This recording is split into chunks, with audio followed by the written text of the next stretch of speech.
Oh guys, Ato kay na inoon. padong mi kuan kanang Quiapo Church.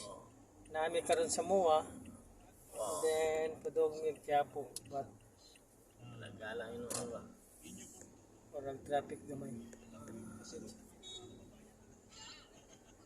Human na mi pangaon. Guys. May tanawa si Binbin nga nahuman mi pangaon, giduka. Giduka nga nabusog. Unya kadiyot ha. Nada gipungutan na Brad. Kanang ang kandiwata nga kuan Brad. Asa Pares. saan? Dito sa Jokno Boulevard. Saan niya? Pwede tayong dumandot. Pwede. Jokno Boulevard. Kahit mag-add lang kami konta.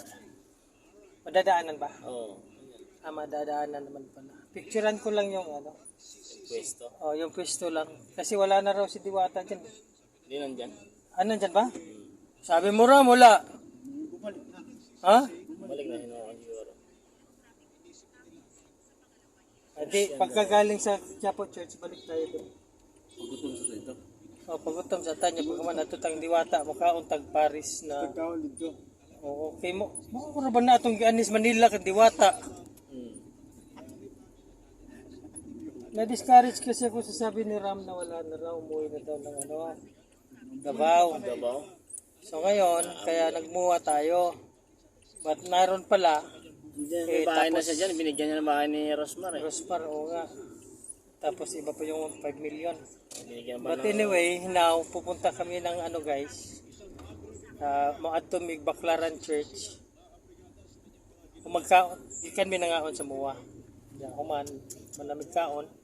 Adto mi og Baclaran Church. Musimba sa mi may, uy, kay murag pila na mi kaadlaw diri sa Manila, wa pa mi kasud simbahan. Sila na kuno siya kaadlaw sa kalibutan. May wapag sa katong simbahan. Sukas pagbunyag niya. Uy, Manigulang na lang. ano ka? So, mauna siya. Padong mi kuan may kanang Baclaran Church. Ya, magpagutom mi dito, pagkawan balik mi kan Diwata, sakto hapon-hapon di na kay init. Okay. Sige. Kita-kits. Vlogger tayo.